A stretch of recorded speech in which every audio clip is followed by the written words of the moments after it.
نحمده ونصلي على رسوله الكريم أما بعد أعوذ بالله من الشيطان الرجيم بسم الله الرحمن الرحيم تبت يدا أبي لهب وتب ما أغنى عنه ماله وما كسب سيصلى نارا ذات لهب وامرأته حمالة الحطب فی جیدها حبل من مسد صدق اللہ العظیم۔ محترم سامعین کرام، گزشتہ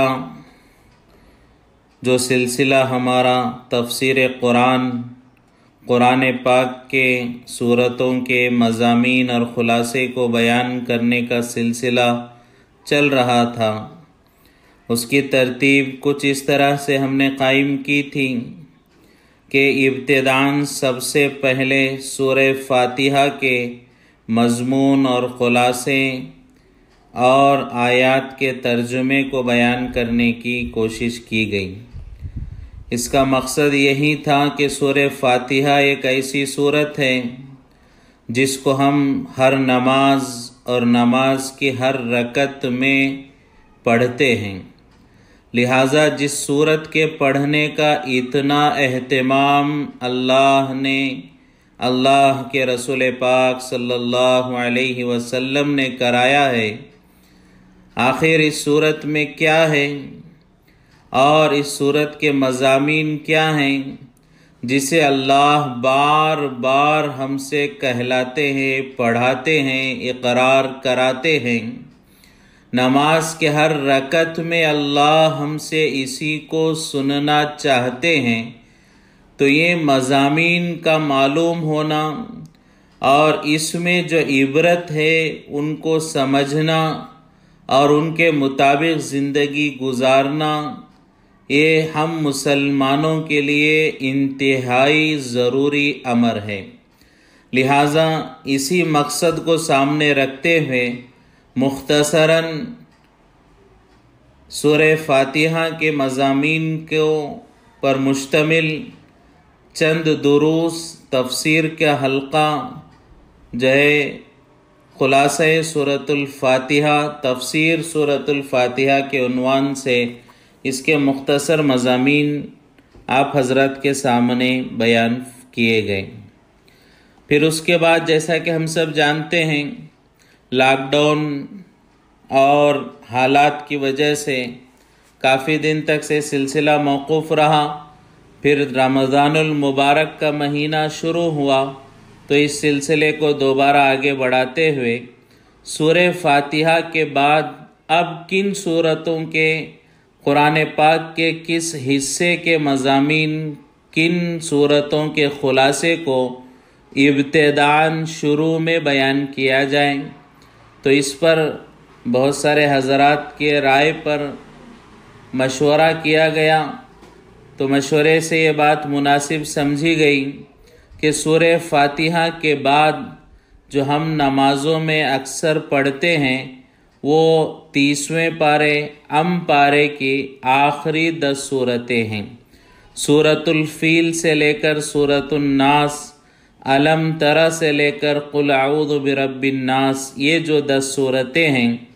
اکثر ہماری نمازوں میں، عام مسلمانوں کی نمازوں میں انہی کو پڑھا جاتا ہے، اور اکثر ہمارے بچے ابتداً انہی سورتوں کو یاد کرتے ہیں اور پھر انہی کو نمازوں میں پڑھنے کا معمول گویا کہ ہمارے عام معاشرے میں قائم ہوتا ہے، اور اکثر ہم ہماری نمازوں میں انہی کی تلاوت فرماتے ہیں۔ لہٰذا مناسب سمجھا گیا کہ جیسے سورہ فاتحہ کے مضامین کو جاننا بہت اہم تھا، اسی طرح ان سورتوں کے مضامین کو بھی جانیں جو اکثر جو ہماری نمازوں میں تکرار ہوتا ہے، جن سورتوں کا آخری 10 سورتیں، تاکہ ہماری نمازوں میں ان سورتوں کے ترجمے، خلاصے، مفہوم، مضمون کو جاننے کی وجہ سے ہماری نمازوں میں ایک درجہ اخلاص، للہیت اور اللہ کا دھیان اور توجہ بڑھ جائے، اور ان صورتوں کو سمجھ کر پڑھنا ہماری نمازوں میں جان پیدا کرنے کا ذریعہ بن جائے۔ لہٰذا رمضان المبارک میں لاک ڈاؤن کے دوران ان آخری 10 صورتوں کے خلاصے اور مضمون کو بیان کرنے کی ایک فکر ہوئی، جس میں سورۃ الفیل سے لے کر سورۃ النصر تک 6 صورتوں کے مضامین مختصراً رمضان میں ہمارے سامنے بیان کیے گئے۔ اب دوبارہ اس سلسلے کو جاری رکھتے ہوئے آج انشاءاللہ سورۃ اللہب کے مضامین اور اس کے شان نزول اور ان آیات کے ترجمے اور خلاصے کو آپ حضرات کے سامنے بیان کرنے کی کوشش کی جائے گی، اور اسی کے ساتھ یہ بھی آپ حضرات کو اطلاع دے دیں کہ جو سلسلہ ہمارا پہلے لاک ڈاؤن سے پہلے ہر جمعہ کو تفسیر کے درس کا ہوا کرتا تھا، تو آئندہ انشاءاللہ ہر جمعہ یہ درس ہم اسی طرح جاری رکھیں گے۔ ارادہ ہے، دعا کریں اللہ اس خدمت کے لیے ہمیں قبول فرمائے۔ تو انشاءاللہ یہ ارادہ ہے کہ ہر جمعہ تفسیر کا درس ہوگا جب تک مساجد میں حکومت کی جانب سے اجازت نہیں مل جاتی۔ اسی طرح آن لائن آپ حضرات کو یہ درس اور یہ خلاصے کی مختصر ترتیب آپ حضرات تک پہنچائی جائے گی، اور جب مساجد میں دعا کریں جلد از جلد وہ حالات اللہ پیدا فرمائے، مساجد میں بیانات، مذاکرے، تفسیر کے حلقے، دین کی محنت، اللہ ان تمام کاموں کو مسجد میں اللہ جلد از جلد شروع فرمائے۔ تو جب حالات درست ہو جائیں اور اس وبائی بیماری سے اللہ ہمیں نجات دے دے، تو انشاءاللہ جو درس مسجد میں ہوگا جمعہ کے دن اسی کو آپ حضرات تک پہنچایا جائے گا۔ تو ایک پروگرام تو انشاءاللہ ہر ہفتے میں تفسیر کا درس ہوگا، اس کے علاوہ جمعہ کا بیان وہ بھی آپ حضرات کی خدمت میں روانہ کیا جائے گا، ارسال کیا جائے گا۔ اور اس کے علاوہ ایک فکر اور ایک کوشش یہ بھی ہے کہ کچھ اہم مضامین ہیں، مسائل ہیں، بعض حضرات کی طرف سے تقاضا آ رہا ہے کہ ان پر بھی گفتگو کی جائے۔ جیسے کہ ایک فکر یہ ہے کہ نماز کے مسائل پر ایک مکمل تفصیلی ورکشاپ قائم کیا جائے، جس میں چھوٹے چھوٹے کلپ بنائے جائیں، چھوٹے چھوٹے 5-7 منٹ 10 منٹ کے کلپ بنائے جائیں، جس میں نماز کے ارکان، نماز کے شرائط اور نماز کے سنن، واجبات، مستحبات، تو ان سے متعلق تفصیلی گفتگو، نماز کے اوقات، نماز کی ترتیب، بہت ساری چیزیں ہیں، ان کے بارے میں جتنا ہو سکے آسان انداز میں چھوٹے چھوٹے کلپ کے ذریعے سے نماز کے پورا مسائل کا ایک ورکشاپ قائم کیا جائے۔ دعا کریں کہ اللہ اس ورکشاپ کو قائم کرنے اور صحیح انداز میں، آسان انداز میں آپ حضرات کے سامنے، امت کے سامنے نماز کے مسائل کو پیش کرنے کی اللہ توفیق نصیب فرمائے۔ اسی طرح سے ایک تقاضا ہے کہ قیامت سے متعلق، قیامت کی نشانیوں سے متعلق بھی بات ہونی چاہیے۔ تو یہ بھی ایک ہی بیان میں یہ بات مشکل ہے، ناممکن کے درجے میں ہے، تو اس کی بھی یہ فکر ہو رہی ہے کہ چھوٹے چھوٹے کلپس بنائے جائیں، جس میں قیامت کی بڑی نشانیاں، پھر قیامت کی چھوٹی نشانیاں، اور وہ گناہ جو جن کی کثرت قیامت کی علامات میں سے ہیں، ان پر ایک مختصر وقفے کی الگ الگ آڈیو کلپ بنا کر آپ حضرات کے سامنے قیامت کی نشانیوں کا تذکرہ احادیث کی روشنی میں پیش کیا جائے۔ تو یہ کچھ ارادے ہیں۔ تو جمعہ کا بیان ہر ہفتہ، تفسیر ہر ہفتہ، یہ تو پہنچائی جائے گی، یہ اس کا مکمل نظام رہے گا۔ اس کے علاوہ وقتاً فوقتاً نماز کا ورکشاپ، اور اس کے علاوہ قیامت کی نشانیوں سے متعلق کلپس وغیرہ آپ حضرات کی خدمت میں بھیجے جائیں گے۔ دعا کریں کہ اللہ ہمارے ارادے کو پورا فرمائے۔ تو ابھی انشاءاللہ ہمارے سورۃ اللہب کے تفسیر کے ابتدا کی جائے گی۔ بسم اللہ الرحمن الرحیم۔ سامعین کرام، سورۃ اللہب کی آیتوں کو آپ حضرات کے سامنے پڑھا گیا۔ یہ سورت مکی سورت ہے۔ اسے اللہ تبارک و تعالیٰ نے مکہ مکرمہ میں حضور پاک صلی اللہ علیہ وسلم پر نازل فرمایا، اور اس میں حضور پاک صلی اللہ علیہ وسلم کی مکی زندگی، ابتدائے رسالت اور کفار کی جانب سے جو حالات آئے، ان میں سے ایک کافر جس نے حضور پاک صلی اللہ علیہ وسلم کا استہزاء اور مذاق اڑایا، تو اللہ تبارک و تعالیٰ نے اس کے دنیاوی اور اخروی انجام کو اس صورت میں بیان فرمایا ہے۔ اس سے پہلے جو صورتیں پڑھی گئیں، علم ترى سے لے کر سورۃ النصر، ان صورتوں میں بھی یہ نظام، یہ ترتیب رہی کہ حضور پاک صلی اللہ علیہ وسلم کی مکی زندگی، کفار کی نافرمانیاں اور حضور پاک صلی اللہ علیہ وسلم پر اللہ کی نصرت اور مدد، اور آپ کے اللہ کے یہاں مقام و مرتبے، عظمت اور جلالت اور آپ کے شان کا تذکرہ پچھلی صورتوں میں بیان کیا گیا۔ لہٰذا اس صورت میں بھی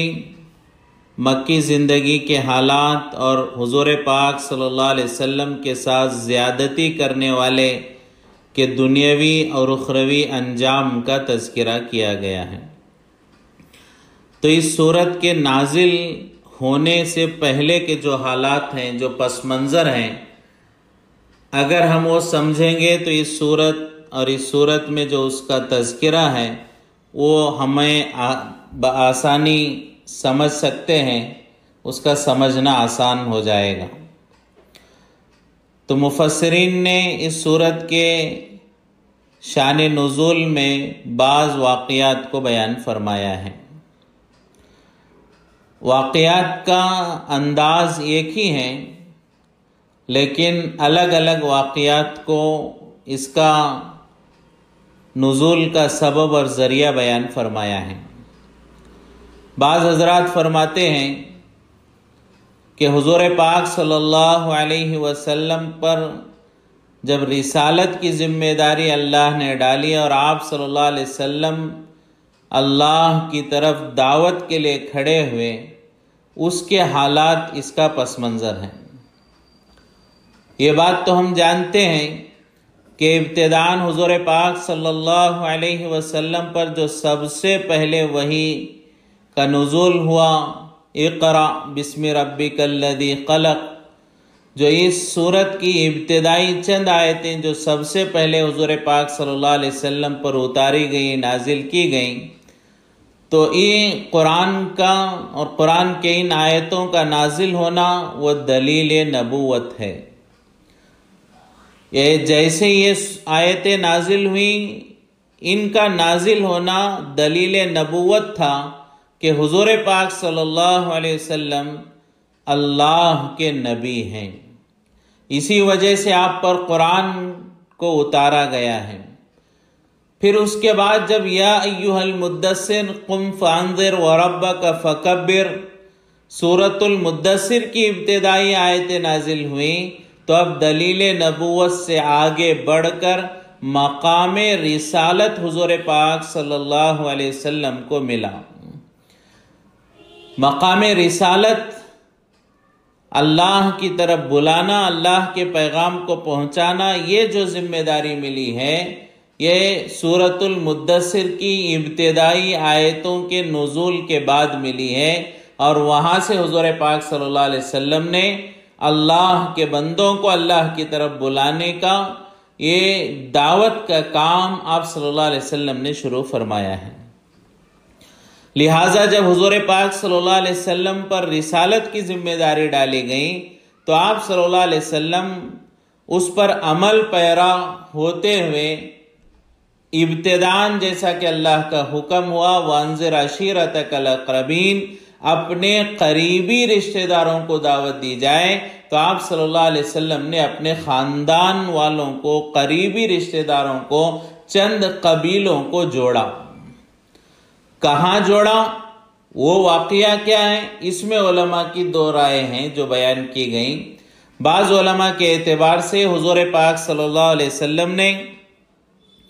اپنے گھر میں ایک دعوت رکھی،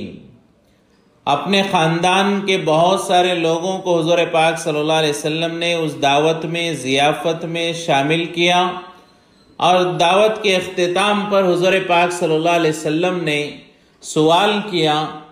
کہ آپ مجھے کیسا پاتے ہیں؟ جو مشہور واقعات ہیں، مشہور سوالات ہیں، اور مکے والوں کے جوابات بھی ہم بارہا سن چکے ہیں کہ مکے والوں نے کہا آپ صادق ہیں، آپ امین ہیں۔ تو اس دعوت میں حضور پاک صلی اللہ علیہ وسلم نے لوگوں کے سامنے رسالت کو پیش کیا، اللہ کی وحدانیت کو پیش کیا۔ یا ایھا الناس قولوا لا الہ الا اللہ تفلحوا، کہ تم ایک اللہ کے ہونے کو مان لو، اللہ کی وحدانیت کو مان لو، کامیاب ہو جاؤ گے۔ تو جیسے ہی وحدانیت کو حضور نے بیان فرمایا تو وہ جو دعوت میں آپ کے خاندان والے شریک تھے اس میں ابو لہب بھی شریک تھا۔ تو ابو لہب نے کہا تبا لک یا محمد الہذا جمعتنا، کیا محمد تم ہلاک ہو جاؤ، برباد ہو جاؤ، کیا اسی لیے تم نے ہمیں جمع کیا؟ تو سب سے پہلے ابو لہب نے، اس بدبخت نے، نہ صرف حضور پاک صلی اللہ علیہ وسلم کی دعوت کا انکار کیا بلکہ حد سے تجاوز کرتے ہوئے حضور پاک صلی اللہ علیہ وسلم کا استہزاء کیا، مذاق اڑایا، اور گویا کہ حضور پاک صلی اللہ علیہ وسلم کے لیے ہلاکت کی دعا کی ہے کہ اے محمد تم ہلاک ہو جاؤ، برباد ہو جاؤ، کیا تم نے اسی لیے جمع کیا تھا؟ تو یہ جو ابو لہب نے کہا، اس کی وجہ سے اللہ نے اس صورت کو نازل فرمایا۔ اور بعض مفسرین کے اعتبار سے واقعے کا حال اور سوالات اور جوابات کا انداز تو یہی ہے، لیکن جگہ کے سلسلے سے فرماتے ہیں کہ یہ جو معاملہ ہوا یہ دعوت میں نہیں ہوا ہے، کہ بلکہ جیسے ہی حضور پاک صلی اللہ علیہ وسلم کو رسالت کی ذمہ داری ملی، آپ صلی اللہ علیہ وسلم صفا پہاڑی پر چڑھ گئے اور وہاں جا کر وا صباحا کہہ کر لوگوں کو، اپنے خاندان اور بہت سارے دوسرے بڑے بڑے قبیلوں کو بھی حضور نے جمع فرمایا، اور وہاں یہ واقعہ پیش آیا۔ تو آپ صلی اللہ علیہ وسلم صفا پر چڑھ گئے۔ وجہ کیا تھی؟ یہ اس زمانے کا نظام تھا کہ اگر کسی کو کوئی اہم خبر دینی ہوتی تو وہ کسی بلند جگہ پر چلے جاتا، اور کسی دشمن کے حملے کی اطلاع دینے ہوتی تو وا صباحا کہا جاتا، کہ وہ مصیبت والی صبح اور وہ جو ہے ہلاکت والی صبح کا تذکرہ کرتے تھے۔ اس لیے کہ عام طور پر اس زمانے میں چھوٹے چھوٹے قبیلے ہوتے اور آپس میں قبائلی لڑائیاں اور جنگ اور معرکے یہ چلتے رہتے۔ ایک قبیلہ دوسرے پر چڑھائی کرتا، دوسرا تیسرے پر چڑھائی کرتا، یہ اس زمانے کا جو ایک ماحول تھا۔ تو اس زمانے میں یہ ماحول کی وجہ سے آنے والے خطرے کے لیے ہمیشہ لوگ فکر میں رہا کرتے، اور اگر کسی کو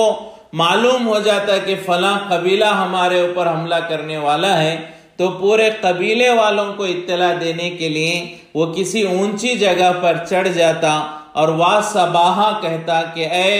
بری صبح، ہلاکت والی صبح۔ اس لیے کہ اس زمانے میں جتنے بھی حملے ہوتے تھے، چڑھائیاں ہوتی تھی، لڑائیوں کی ابتدا ہوتی تھی، وہ صبح ہی ہوا کرتی تھی۔ تو گویا کہ صبح میں حملہ ہونے والا ہوتا تو اسی کو بتانے کے لیے کہ آنے والی صبح خطرناک ہے، تو وا صباحا کے ذریعے وہ لوگوں کو خبر دیا کرتے۔ تو اس زمانے کا ایک نظام تھا کہ کسی بلند جگہ پر، کسی چٹان پر، پہاڑی پر کھڑے ہو جاتے اور وا صباحا کہتے۔ اسی طرح ایک دوسری چیز بھی علماء نے بیان فرمائی ہے کہ برہنہ ہو جاتے، کپڑے نکال لیتے۔ اس کی وجہ یہ ہے کہ قریب کے جو لوگ ہیں وہ تو واسباہا کے ذریعے جو یہ بیان کرتا کہ آنے والا خطرہ یہ ہے، فلاں قبیلہ ہمارے قبیلے پر چڑھائی کرنے والا ہے، تو یہ قریب کے لوگ تو سن لیتے، لیکن دور کے لوگ وہاں جہاں تک اس جو ہے ندا لگانے والے کی آواز نہیں پہنچتی، وہ بھی دیکھ لیتے کہ یہ برہنہ ہو گیا ہے، کپڑے نکال کر یہ بلندی پر کھڑا ہوا، تو ظاہر بات ہے کسی خطرے کی علامت دے رہا ہے۔ چلو وہ خطرہ کیا ہے معلوم کریں، تو دور کے لوگ بھی جمع ہو جاتے، اسی کے لیے جو ہے یہ برہنہ ہو کر بغیر کپڑوں کے بھی اعلان کیا کرتے تھے۔ تو لوگوں کو خطرے سے آگاہ کرنے کا اس زمانے میں دو کام ہوا کرتے، بلندی پر چڑھ کر ندا لگانا، دوسرا برہنہ ہونا۔ تو یہ دو چیزیں ہوتی تھی، لیکن حضور پاک صلی اللہ علیہ وسلم نے اس زمانے کا جو رواج تھا اور جو اس زمانے کا جو طریقہ تھا بات کو پہنچانے کا، اسے تو اختیار کیا، لیکن جو اس میں غلط چیز تھی اسے حضور پاک صلی اللہ علیہ وسلم نے اختیار نہیں کیا۔ جو بے حیائی تھی، جو بے دین تھی، اس کو حضور پاک صلی اللہ علیہ وسلم نے ترک کر دیا۔ تو آپ صلی اللہ علیہ وسلم صفا کی پہاڑی پر چڑھ کر آواز لگائی، ندا تو لگائی، لیکن کپڑے نہیں اتارے، برہنہ نہیں ہوئے، اس لیے کہ یہ بے حیائی کی بات تھی۔ تو اس میں علماء کرام نے درمیان میں ایک بات ہم سمجھتے ہوئے چلیں، علماء نے بیان فرمایا ہے کہ اگر ہمیں کسی کو کوئی اہم پیغام دینا ہے تو اس زمانے میں جو بھی وسائل ہوں گے، جو بھی ذریعہ ہوگا، جو بھی اسباب ہوں گے لوگوں تک اپنی بات کو پہنچانے کے، اسے استعمال کر سکتے ہیں۔ البتہ اگر کوئی وسیلہ، کوئی ذریعہ، کوئی سبب، کوئی راستہ جو عام طور پر استعمال کیا جاتا ہے اگر بے حیائی پر مشتمل ہے، بے دینی پر مشتمل ہے، کفر و شرک پر مشتمل ہے، تو اس سے پرہیز کرنا چاہیے۔ ورنہ جس زمانے میں جو اسباب ہوں، جو ذرائع ہوں، جو وسائل ہوں، انہیں استعمال کر کے اپنی بات پہنچانا یہ بری بات نہیں ہے۔ اس لیے کہ حضور پاک صلی اللہ علیہ وسلم نے اس زمانے میں اپنی بات پہنچانے کے لیے وہی وسیلہ، وہی طریقہ اور وہی راستہ اختیار فرمایا جو اس زمانے کے معاشرے میں رواج میں تھا، معروف تھا، اسی کو حضور پاک صلی اللہ علیہ وسلم نے اپنایا ہے۔ البتہ برہنہ ہونا بے حیائی تھی، تو حضور پاک صلی اللہ علیہ وسلم نے اسے نہیں اپنایا۔ تو آج کل بھی بہت سارے اسباب ہیں لوگوں تک اپنے باتوں کو پہنچانے کا، ان کے بغیر لوگوں تک پہنچنا، لوگوں کی ضروری جو ہے رہبری کرنا، یہ بہت زیادہ دشوار ہو جاتا ہے۔ لہٰذا یہاں سے ایک بات دعوت و تبلیغ کے لیے اور دعوت کے لیے یہ بات ملتی ہے کہ ہر زمانے میں جو اسباب ہیں، وسائل ہیں، اسے اختیار کرنا چاہیے۔ ہاں البتہ شریعت کے دائرے میں رہتے ہوئے ان کی جو ہے ذریعے سے امت کی خدمت اور امت کی بنیادی ضرورتوں کو پورا کرنے کی کوشش کرنی چاہیے۔ تو بہرحال بات یہ چل رہی تھی کہ حضور پاک صلی اللہ علیہ وسلم صفا پر چڑھ گئے اور واسباہا کہہ کر جو زمانے کا نظام تھا آپ صلی اللہ علیہ وسلم نے لوگوں کو جمع کیا۔ پھر آپ صلی اللہ علیہ وسلم نے وہی سوال کیا کہ اگر میں کہوں کہ اس پہاڑ کے اس پار، ایک پار تو آپ ہیں، ایک طرف تو آپ ہیں جو مجھے دیکھ رہے ہیں، لیکن میں ہوں کہ آپ کو بھی دیکھ رہا ہوں اور اس پہاڑ کے پیچھے دامن کو بھی دیکھ رہا ہوں جسے آپ نہیں دیکھ سکتے، تو اگر میں کہوں کہ یہاں سے صبح صبح کوئی دشمن ہم پر حملہ کر دے گا، چڑھائی کرے گا، کیا آپ اسے قبول کریں گے؟ کیا میری اس بات کی تصدیق کریں گے؟ تو سب لوگوں نے کہا آپ صادق ہیں، آپ امین ہیں، آپ کے بارے میں ہم نے اب تک کوئی جھوٹ نہیں آپ سے نہیں سنا، کوئی غلط کام آپ سے اب تک ہم نے نہیں دیکھا، کیا وجہ ہے کہ ہم آپ کی بات کا انکار کریں؟ ضرور آپ کی بات ہم قبول کریں گے۔ لہٰذا حضور پاک صلی اللہ علیہ وسلم نے دیکھا کہ لوگ مطمئن ہیں اور میری بات کا یقین کر رہے ہیں، تو پھر فوراً حضور پاک صلی اللہ علیہ وسلم نے فرمایا قولوا لا الہ الا اللہ تفلحوا، ایک اللہ کی وحدانیت کا اقرار کر لو کہ جو کچھ ہوتا ہے وہ ایک اکیلے اللہ سے ہوتا ہے، بتوں سے نہیں ہوتا، اللہ کے علاوہ غیر اللہ سے نہیں ہوتا،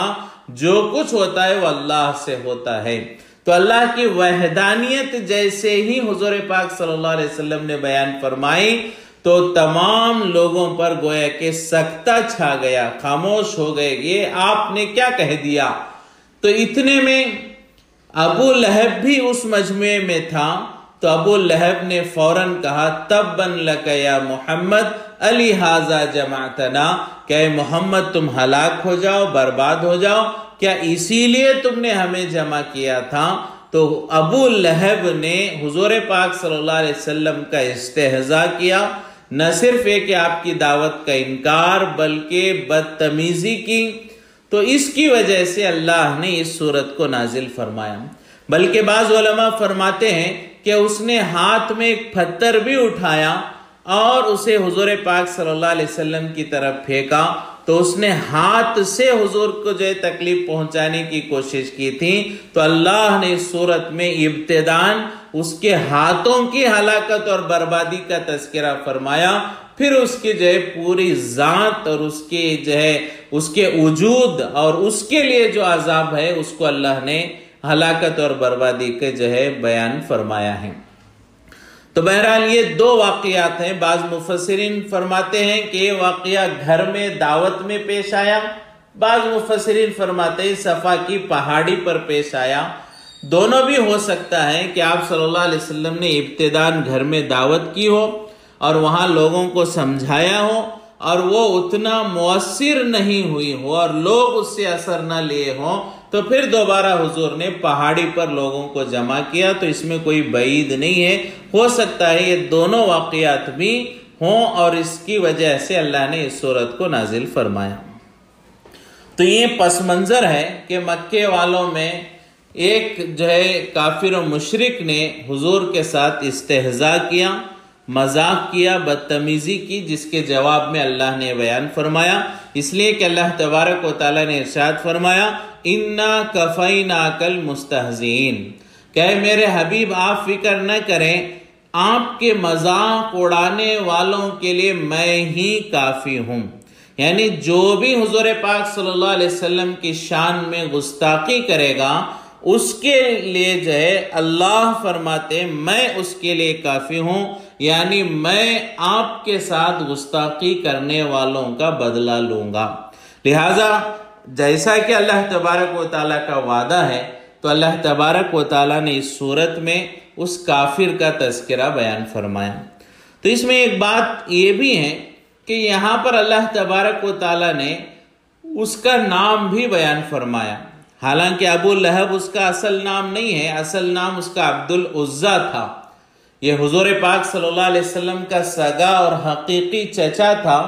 اور عبد المطلب کا بیٹا تھا، اس کا نام عبد العزیٰ تھا، لیکن یہاں پر اللہ نے اس کا نام نہ بیان کرتے ہوئے اس کی کنیت جو ابو لہب تھی اس کنیت کو بیان کیا ہے۔ تو بہرحال نام کے ذریعے ہو یا کنیت جو اس کا نام ہے اس کے ذریعے سے ہو، تو اللہ نے یہاں نام لے کر مخاطب کیا ہے۔ آخر ایسا کیوں کیا؟ حالانکہ اس سے پہلے بھی ہم دیکھیں قل یا ایھا الکافرون، تو حضور نے جو حضور کے ذریعے سے اللہ نے جو کہا ہے اس میں اللہ نے کافروں کو کافر کہہ دیا، کسی کا نام نہیں لیا ہے، کافر کہہ کے سب کو بات کہہ دی، نام نہیں لیا۔ اسی طرح اس سے پہلے اللہ نے کہا، جیسا کہ ہم نے سنا ارأیت الذی یکذب بالدین، کیا آپ نے نہیں دیکھا اس کو جو دین کو جھٹلاتا ہے؟ تو اس جھٹلانے والے مکذبین کا تذکرہ کیا، نام نہیں بیان کیا۔ تو اللہ تبارک و تعالیٰ عموماً کافروں کو نام سے نہیں بیان کرتے ہیں بلکہ کافر کہہ دیتے ہیں، تو اس میں وہ چیزیں شامل ہو جاتی ہیں، وہ لوگ اور وہ افراد شامل ہو جاتے ہیں۔ لیکن یہاں پر نام لے کر بیان کرنے کی وجہ کیا؟ حالانکہ ابو جہل نے بھی حضور کو بہت پریشان کیا ہے، اور مکے کے بڑے بڑے بہت سارے دشمن ہیں جو حضور پاک صلی اللہ علیہ وسلم کے، انہوں نے بھی حضور پاک صلی اللہ علیہ وسلم کے ابتدائی زندگی میں بہت اپنی طاقت کے مطابق طاقت سے زیادہ مسلمانوں کو اور اسلام کو تکلیفیں پہنچائی ہیں، لیکن یہاں پر جو حضور پاک صلی اللہ علیہ وسلم کے چچا کا نام لیا گیا، اس کی وجہ کیا ہے؟ تو اس کی وجہ علماء نے یہ بیان فرمائی ہے، ایک وجہ یہ ہو سکتی ہے کہ اس نے جو انکار کیا یہ کوئی نیا نہیں تھا، یہ کوئی اجنبی نہیں تھا، یہ کوئی حضور کے صفات، کمالات اور آپ کی خوبیوں سے بے خبر نہیں تھا، یہ بچپن سے حضور کی زندگی کو جانتا تھا، حضور کے کمالات کو جانتا تھا، حضور کی خوبیوں کو جانتا تھا، اور آپ کبھی جھوٹ بول نہیں سکتے، اور آپ کبھی سچ کے علاوہ گفتگو نہیں کر سکتے، کسی کو دھوکہ نہیں دے سکتے۔ یہ حضور کو بچپن سے جاننے والا، حضور کے ہر بات کو جاننے والا، اس نے جب حق کا انکار کیا اور حضور کا انکار کیا، اور بلکہ نہ صرف انکار، آگے بڑھ کر حضور کے ساتھ بد اخلاقی کی اور حضور کو بد دعا دینے لگا، تو اللہ کو اتنا غصہ آیا کہ اللہ نے اس کا تذکرہ اس کے نام کے ساتھ قرآن میں بیان فرمایا۔ تو اس سے یہ بات علماء بیان فرماتے ہیں کہ جانتے ہوئے حق کا انکار کرنا یہ اللہ کو بہت ناپسند ہے۔ کوئی انجانے میں حق کا انکار کر دے، کوئی انجانے میں کوئی گناہ کر دے، تو اتنا اللہ کو غضب میں لانے والا مسئلہ نہیں ہے جتنا جان کر انکار کرنا اللہ کے غضب کو دعوت دینے والا ہے۔ تو ابو لہب جو ہے یہ کوئی نیا نہیں تھا، حضور کو جانتا تھا، حضور کی خوبیوں کو جاننے کے باوجود اس نے انکار کیا، تو اس لیے اللہ نے اس کا نام لے کر تذکرہ فرمایا ہے کہ تبت یدا ابی لہب، ابی لہب اس میں تذکرہ کیا۔ حالانکہ ابی لہب جیسا کہ ہم نے سنا اس کا نام نہیں ہے، یہ اس کی کنیت ہے۔ تو بہرحال ابو لہب اور اس کی اس بدتمیزی پر اللہ تبارک و تعالیٰ نے اس آیت میں جو عذابات بیان کیے ہیں اس صورت میں، انشاءاللہ اگر اللہ نے زندگی دی، کہنے کی توفیق دی، تو اس صورت سے متعلق اور مضامین اور ان آیتوں کے خلاصے اور مضمون کو بیان کرنے کی کوشش کی جائے گی۔ اللہ تبارک و تعالیٰ سے دعا ہے اللہ ہم سب کو قرآن کو سمجھ کر پڑھنے اور قرآن کو اپنا رہنما بنانے اور اس کے نقش قدم پر زندگی گزارنے کی توفیق نصیب فرمائے۔ وآخر دعوانا الحمدللہ رب